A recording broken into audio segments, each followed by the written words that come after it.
en principio, agradecer y reconocer el trabajo que se está haciendo desde el Grupo de Trabajo sobre Política Migratoria. Me parece sustancial que ahora nos encontremos reunidos virtualmente y que escuchemos todas las preocupaciones y todas las orientaciones que de distintas perspectivas se nos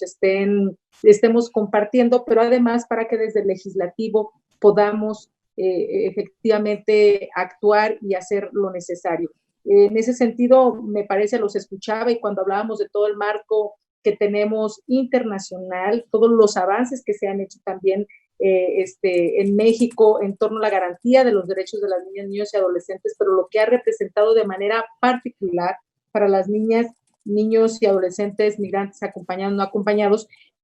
no por nada cuando se discutió la Ley General de Derechos de Niñas, Niños y Adolescentes, se trabajó, se dedicó un capítulo en particular por la circunstancia que ya de por sí de gravedad que se venía dando. Entonces, eso por una parte, y también me parece importante que escuchemos las distintas recomendaciones que dan. Escuchaba hace unos minutos cuando nos decían que tenemos la recomendación que se dio en octubre en el 2019 por parte del comité en estas observaciones inmediatas que teníamos que estar cumpliendo y que tiene que ver con el que tuviéramos una respuesta legislativa en torno a la armonización de la Ley de Migración y la Ley General de Derechos de Niñas, Niños y Adolescentes. Y en ese contexto, pues tenemos varios retos, la política migratoria impulsada por Estados Unidos, la política migratoria de los países centroamericanos vecinos, la Guardia Nacional que entra en acción y que finalmente en este contexto también pues siguen adoleciendo y se siguen violentando derechos de niñas, niños y adolescentes de manera particular los que se encuentran en las estaciones migratorias. Coincido cuando se habla aquí que todas las niñas y niños deben de garantizársele todos sus derechos, eso me parece sustancial de lo que se ha hablado acá. Y yo quisiera hablar de la iniciativa, cómo se encuentra en este momento, que es más bien ya una minuta, como ustedes saben, se trabajó en el Senado de la República, ahora está en Cámara de Diputados. Y aquí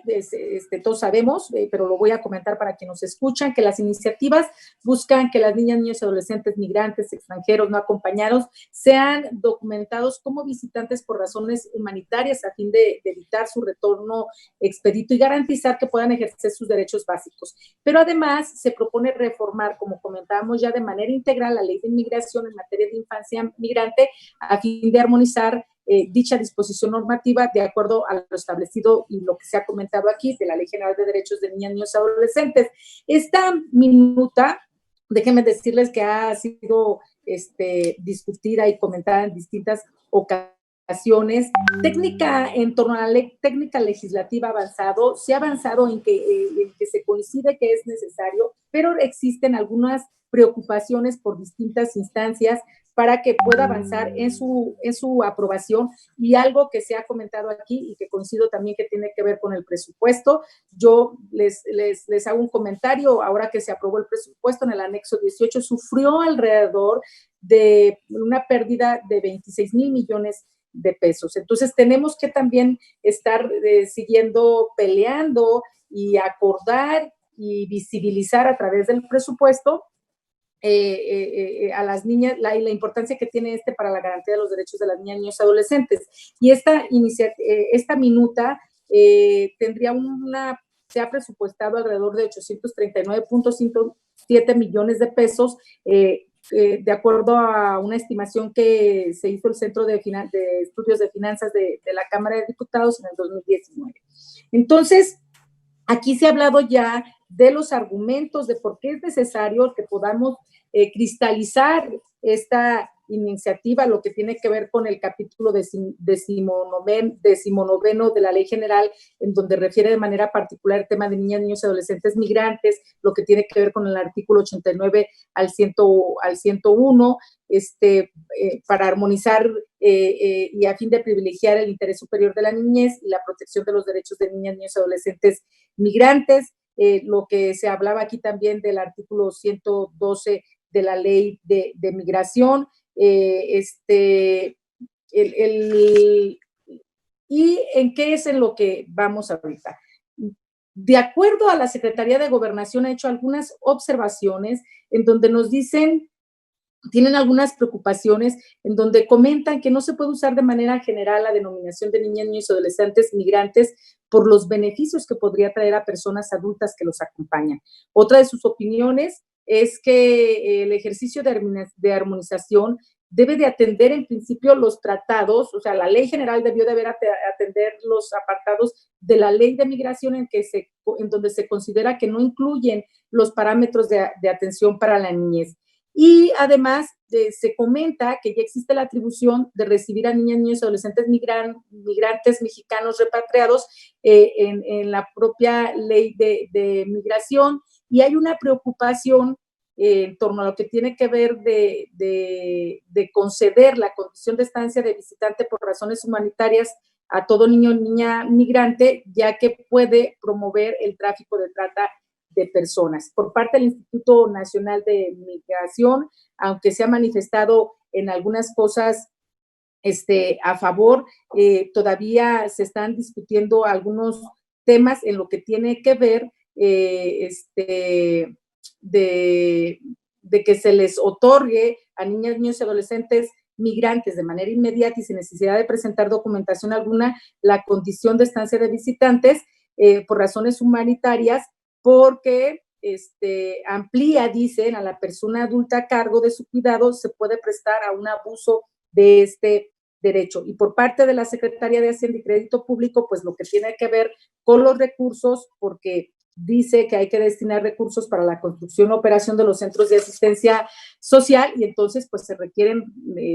recursos. Y en esto es en lo que se va ahora en las discusiones que se está dando en la Comisión de Migración. Me parece que hay sí la intención de que se pueda avanzar todo lo posible, pero en estos temas que he comentado de manera particular es donde todavía existe un debate. Y lo que sí se ha avanzado es de que pueda una mesa de trabajo de la Comisión de Migración, junto con la Subsecretaría de Derechos Humanos, junto con el instituto, se pueda avanzar en todos los consensos, y que en las partes en donde todavía existen algunas observaciones, en ese caso podamos, junto con esencialmente las diputadas y los diputados, pues estar terminando de decir que hay una obligación a partir de lo establecido en los convenios internacionales, a partir de lo que se establece en la propia Convención de los Derechos de las Niñas, Niños y Adolescentes, pero también lo que establece la propia Ley General de Derechos de Niñas, Niños y Adolescentes, y que estamos obligados a cumplirlo, porque finalmente, aunque no esté armonizada la ley, está muy claro lo que dice la Ley General de Derechos de Niñas, Niños y Adolescentes. Lo que nosotros vemos, entonces, es de que sí se puede avanzar en términos generales. A mí me parece que lo que tendríamos que hacer es que con las conclusiones que se estén dando a partir de este gran encuentro que tenemos el día de hoy, sí se pueda buscar un pacto en donde podamos sentarnos las instituciones encargadas que tienen que ver con toda la garantía de derechos en torno a las niñas, niños y adolescentes migrantes, acompañantes, no acompañados, para que podamos establecer de manera muy clara las obligaciones que tiene el Estado mexicano y que tienen que cristalizarse en ley. Eso por una parte, pero también tendríamos que ver junto con pegado el que pueda venir acompañada de los recursos necesarios, porque de lo contrario, ya sabemos qué es lo que ocurre cuando no hay dinero para la implementación. Lo decía muy bien Ricardo Bucio, de que desde origen, cuando se trabajó la Ley General de Derechos de Niñas, Niños y Adolescentes, se construyó toda una ley, pero no fue acompañada de los recursos necesarios. Entonces, creo que... Diputada, ¿podemos ir cerrando, por favor? El reto que tenemos es el buscar, el concretar, el que podamos tener un gran pacto con todos con todas las instituciones involucradas, con la Cámara de Diputados, para que podamos avanzar en el siguiente periodo en la cristalización de que podamos votar la minuta que se encuentra ahora en la Cámara de Diputados. Gracias. Bueno, como se ha mencionado aquí, por supuesto que hay una responsabilidad para los 3 niveles de gobierno. Es decir, claro que hay una responsabilidad a nivel federal, pero también lo hay a nivel estatal y también lo hay a nivel municipal. No por nada, el Sistema Integral de Protección de Derechos de Niñas, Niños y Adolescentes es sustancial para la concreción de buena parte de la Ley General de Derechos de Niñas, Niños y Adolescentes. Y por supuesto que también tienen la obligación los congresos locales de destinar los recursos necesarios para que estos también puedan funcionar. Y también de ahí el Estado creo que tiene una responsabilidad con los municipios, porque también de los municipios dependen sus presupuestos. Pero luego, ¿cómo fortalecer a los gobiernos municipales? Digo yo en términos de que es el nivel más cercano con la gente. Es donde podemos saber cuántas niñas, cuántos niños y adolescentes están en distintas circunstancias. Y entonces me parece que ahí debe de ser, también es una parte fundamental, porque al final es el encargado más directo también de implementar distintas acciones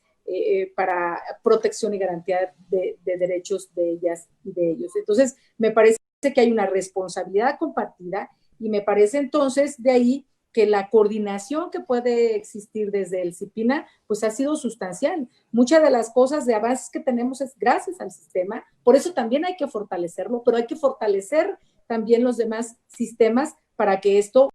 pueda finalmente cumplir con los objetivos, cumplir con un programa específico, que también es una responsabilidad. Por supuesto que hay un programa nacional, pero requerimos los programas estatales y los programas municipales, que son muy distintas las circunstancias que se puede estar viviendo en la frontera norte a lo que se puede estar viviendo en la frontera sur, ¿no? En ese sentido, en que de manera inmediata, pero ya desde ahora, podamos ir estableciendo esa mesa de trabajo y en donde de manera muy clara, aunque se hace, se puedan poner cuáles son los irreductibles que se tienen, porque pareciera que la comisión quisiera aprobarlos en una parte y dejar todo lo que no se coincide, y eso me parece entonces que dejaríamos parte de lo sustancial de lo que establece esta minuta. Y en ese sentido, digo yo que la participación de las organizaciones de la sociedad civil es sustancial para seguir en esta insistencia para que el próximo periodo lo podamos tener. Si no lo tenemos el próximo periodo, va a ser muy complicado que pueda salir bien esta legislatura y sería una tragedia que se quedara en el limbo una minuta que salió del Senado por consenso. Entonces, en ese sentido, cuenten con su servidora, con mi grupo parlamentario, pero sobre todo con la intención de buscar más aliados de todos los partidos políticos, de Morena inclusive. Hay algunos diputados y diputadas que han manifestado su opinión en ese sentido y me parece que es sustancial, que sigamos buscando a los aliados para que esta minuta y la agenda de las niñas, niños y adolescentes en general sea prioridad en el próximo periodo ordinario. De lo contrario, será una legislatura perdida en relación a lo que podemos hacer en términos de la garantía de derechos de niñas, niños y adolescentes, y que lo mismo hagamos con el presupuesto. Yo hasta ahí le dejo. Muchas gracias. Gracias, diputada. Se estableció un compromiso, pero además fue público, en el que se establecería la mesa de trabajo para atender todo lo relacionado, inclusive con todo un estudio que nos entregaron en relación a las procuradurías. Es decir, me parece que ese compromiso público que hubo, también hay que retomarlo, porque lo hicimos en Chiapas, pero de regreso también hubo expresiones por parte del diputado Mario Delgado, por parte del diputado Romero Hicks, por parte del diputado Tonat, es decir, por todos los coordinadores de los grupos parlamentarios, y me parece sustancial que así como hay que decir en cada momento de los compromisos que adquirió el presidente, también hay que seguir insistiendo en los compromisos que se adquirieron también desde la Cámara de Diputados para poderlos cristalizar lo antes posible. Perdón. Gracias. Muchas